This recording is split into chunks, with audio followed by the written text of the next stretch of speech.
On September 26th, they came to do the stucco on the outside while it was raining, and it just wasn't completed. I've told CAMCO, this is where the rain came in at the bottom when it rained really hard.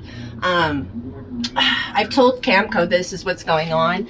I've told the ombudsman, I've told the real estate division. No one is making them come back and do it properly. They just need their contractors to do it properly. It's a good faith complaint.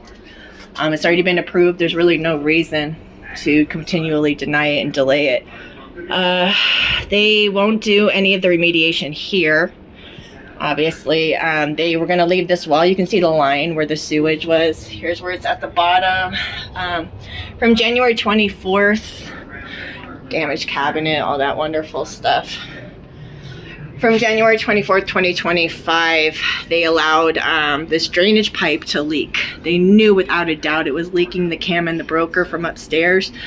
They didn't stop their tenants from using it and fixing it. They instead collected rent and allowed us to have like stupid fights over, you know, sewage leaking. The mold remediation, anytime I went to report, you know, damages from a leak, I was threatened to a fight. I asked for mold remediation certificate as they were supposed to be doing the remediation, and we see now why they wouldn't provide it to me or to the ombudsman.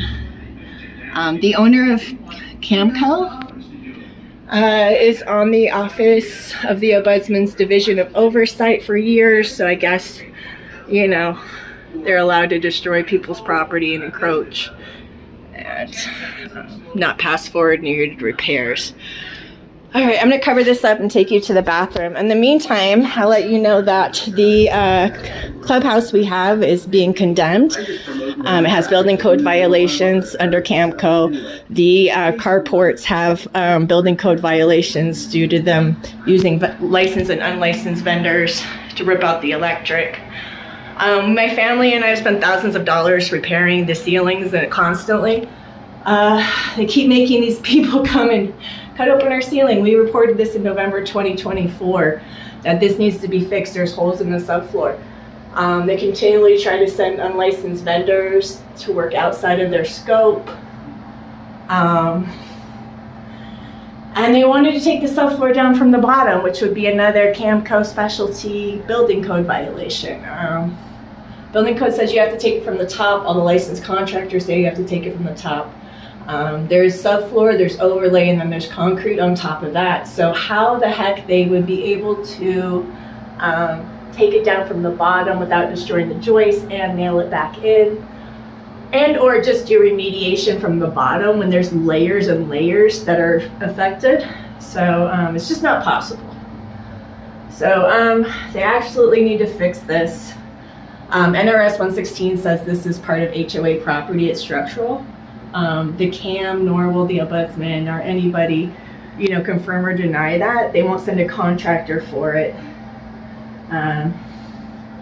Yeah, we've had to spend thousands of dollars to constantly deal with this. The tenants were actually based on our put on bathroom restriction, as was I, because I haven't used this bathroom for almost a year. And they weren't able to stop using their shower. So the police were called in February. And ever since, it's just been this like nightmare of them, you know, mad at me for something really their landlord needs to do. We paid $369 a month for to deal with this.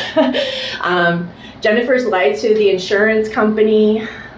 She is the HOA insurance representative, so that's nice. And they're in charge of contractor oversight. I'm just not sure where the disconnect is on why this is why this isn't something the HOA takes care of. Also, just disgusting. There's black mold that's toxic. There's really no need for this. I understand now why the Somerset people, I caught Somerset on CAMCO's Facebook in 2024 trying to report how much crap they were going through. CAMCO took over their property in 2023 after this mismanaged by a previous CAM. And then they were further victimized. I watched CAMCO ignore everything they were reporting until it became an issue where they were going to have their buildings condemned. And I feel really bad for those people, and I feel really bad for our community because we are going through the same issues and having our money stolen and literally our own property. I mean, we can't even enjoy our own property. I've been forced to deal with the broker's stuff upstairs for just almost a year. And this isn't what we get paid for. So I really hope this isn't as hard of a battle as Somerset had, but we will fight to not make, to be allowed to exist, I guess. I don't know. It's just gross, though. They need to fix this.